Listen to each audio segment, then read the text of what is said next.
Welcome to the Instagram stories for Wednesday, August 30th. I'm your host, Daniel Hill.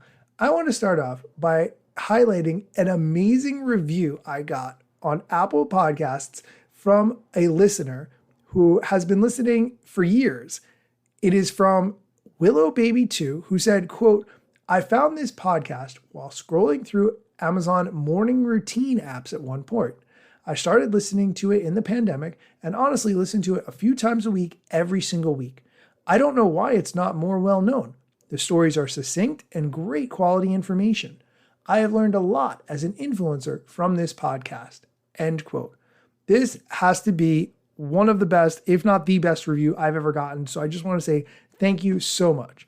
Okay, let's get into today's episode. One of the things that I really strive to do on this show as much as possible is make it so you don't have to hear my voice all the time. I love hearing other people's voices on this show. Not only does it give context, but it also helps to break up the monotony of just hearing me all the time. I would like to highlight the CEO of TikTok, Shou, as much as I highlight the CEO of Instagram, Adam Mosseri, on this show. However, the challenge is that Shou does not do nearly as much audio or video content creation as Adam Mosseri does, so I'm at a bit of a loss. However, I did find an interview on YouTube from the Qatar Economic Forum, where the CEO of TikTok, Shou, talked about some of the aspects of TikTok that you might not be aware of, but need to know. One ongoing discussion that continues to happen has to do with TikTok and security. Maybe you even have people that you encounter in your life. When you talk to them about TikTok, they say, oh, if you want all your information to be seen by the Chinese government, go ahead and use TikTok. And that conversation just continues to happen over and over. The interviewer in this conversation asks Shou, the CEO of TikTok, specifically about this, and note his answer. Continue to. Do you think that argument can land? And in particular, do you think there's a point at which you're going to be able to turn to US Congress or an EU regulator and say, without doubt, there will be no backdoor to any government, whether it be the Chinese government or whomever wants to have their data? Like one previous, employee of ByteDance is currently saying does exist, a backdoor does exist for the Chinese government. I just want to address that particular person left the company in 2018. So a lot of what he said is baseless from our point of view. But to your question, I think data security is a never-ending project. Any company that comes to you and says, we are 100% safe from any threats is probably underestimating the problem, because threats can exist externally and internally, domestic or foreign. This is true for any company that deals with data at some scale. So what we commit to is that we will take this extremely seriously, that we will continue to invest to make sure that our data is as safe as possible. But to ask any company to promise that this is 100% safe from all threats, I think this is not something that any company can reasonably promise. Project Clover and Project Texas, we believe, are unprecedented projects that we're putting in place that will allow the data to not only be stored locally, but to be managed by local employees and to have third-party local companies to give that system its monitoring. And this is something that goes above and beyond that any company in our industry has pursued so far. So we're confident that this is a very robust solution.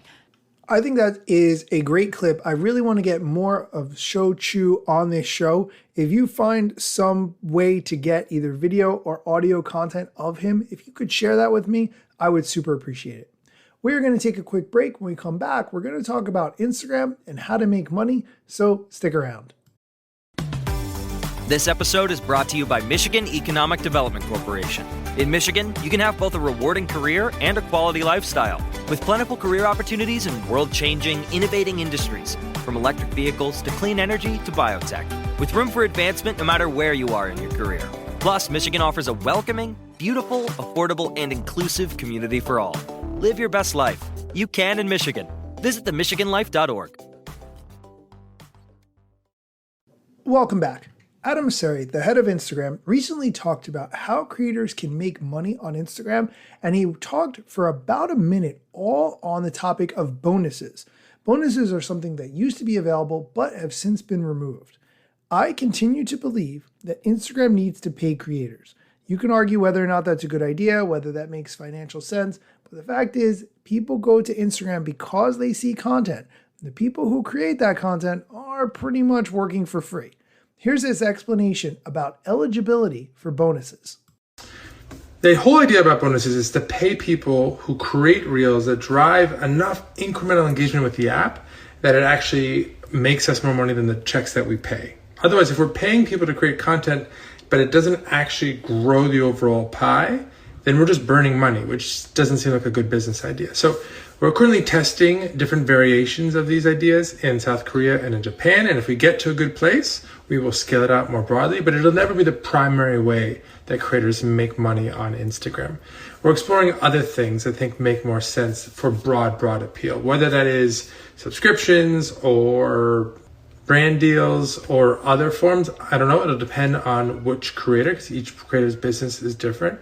But I want to make sure I'm clear about how broad I think performance-based incentives can be over the long run.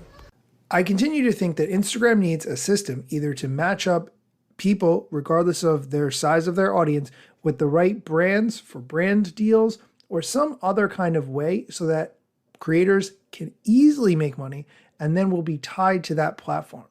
Instagram desperately needs that, in my opinion. That is going to do it for today's episode. Be sure to come back next time. Hopefully, I will have more clips of the CEO of TikTok so that I give TikTok and Instagram equal weight on this show. That's going to be my goal. Thanks so much for listening.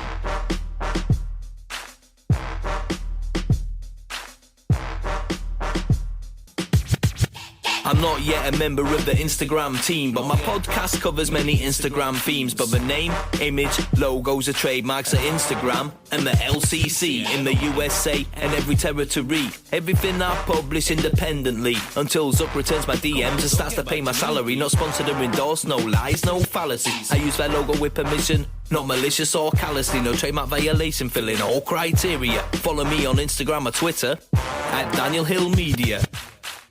If you are like, hey, I really missed that theme music, that means that you're an OG listener and you've been listening for a long time. In that case, I'm going to ask, could you do me a solid favor and write a review of this show? You've been listening for some length of time. Clearly it is giving you value. Please, I ask if you could just take 2 minutes and write a review on Apple Music. There's a link right in the show notes. Or if you, for some reason, can't do that, just search the Instagram stories. Find it on Apple Music, leave a review, what you like about the show. I would super appreciate it. It really helps other people to be able to find this show.